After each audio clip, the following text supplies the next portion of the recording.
निःशुल्क रूप से मिलनी चाहिए। क्योंकि एक बार को आप सोचिए, आखिर उस बच्चे की गलती क्या होती है जो एक गरीब घर में पैदा होता है और उसको बेहतर शिक्षा से वंचित होना पड़ता है। शिक्षा के सामने एक पैसे की दीवार खड़ी है, जो जितनी ऊंची दीवार लांघ सकता है, जो जितना अधिक पैसा शिक्षा पे खर्च कर सकता है, वो उतनी बेहतर शिक्षा पा सकता है। लेकिन अगर एक देश एक है, लोकतांत्रिक देश है, तो शिक्षा भी सबको एक समान रूप से तो मिलनी ही चाहिए।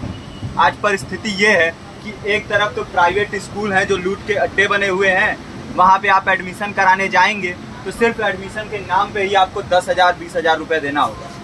और कमीशन खोरी का ऐसा धंधा है कि कॉपी, किताब, टाई, बेल्ट, ड्रेस, जूता कहाँ से खरीदना है ये आप नहीं तय करेंगे वो प्राइवेट स्कूल वाले। यानी आम लोगों की मेहनत की आखिरी कौड़ी उनके जेब से वसूल लेना चाहते हैं। और दूसरी तरफ सरकारी स्कूलों में न तो पर्याप्त टीचर हैं, न पर्याप्त बिल्डिंगें हैं।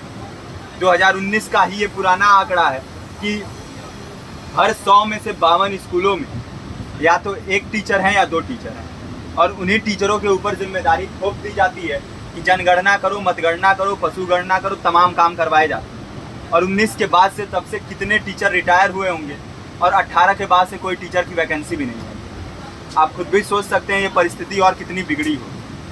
इसीलिए हम लोग ये मांग उठा रहे हैं, चाहे कोई राष्ट्रपति का बच्चा हो या किसी मजदूर का, सबको शिक्षा एक समान मिलनी चाहिए और निःशुल्क रूप से मिलनी चाहिए। प्रेमचंद ने अपने दौर में भी कहा था कि एक सभ्य समाज में ऊंची से ऊंची तालीम मुफ्त होनी चाहिए और इसका पूरा खर्च गवर्नमेंट को उठाना चाहिए, क्योंकि हमारे देश को फौज से ज़्यादा आवश्यकता तालीम की है। और शिक्षा से जुड़ता हुआ ही दूसरा मुद्दा हम लोग उठा रहे हैं।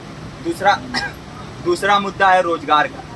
रोजगार की परिस्थिति ये है कि आज सरकारी सेक्टर हो या प्राइवेट, सब कुछ ठेका संविदा के हवाले किया जा रहा है।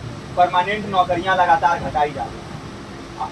इसी रेलवे में 1995 के आसपास लगभग 18.5 लाख कर्मचारी काम करते थे, लेकिन आज उनकी संख्या 12 लाख है। आप खुद भी सोच सकते हैं कितने बड़े पैमाने पे परमानेंट पदों को घटाया जा रहा है। और आज आलम ये है, एक तरफ लाखों पद खाली पड़े हैं, फिर भी कोई वैकेंसी नहीं निकलती। जो वैकेंसियां निकलती हैं उनमें भ्रष्टाचार होता है, पेपर लीक हो जाते हैं। RO, UP police, BPSC, SSC, CGL, ऐसे तमाम पेपर लीक हो चुके हैं, आप लोग भी जानते ही हैं। अभी नीट की धांधली में ये पता चला कि एक एक पेपर 30 लाख से 50-50 लाख रुपए में बेचा गया। हम और आप तो ये पैसा नहीं दे सकते। पूरी की पूरी कारस्तानी सरकार, प्रशासन, शिक्षा माफियाओं की होती है। और भुगतता कौन है? आम घरों के लोग, जो लोग सालों साल तैयारी करते हैं, दिन भर में 10-10 घंटे, 12-12 घंटे पढ़ते हैं। और इतनी कड़ी मेहनत के बाद, सालों साल की मेहनत के बाद उनके हाथ लगती है तो सिर्फ हताशा, निराशा, अवसाद। बहुत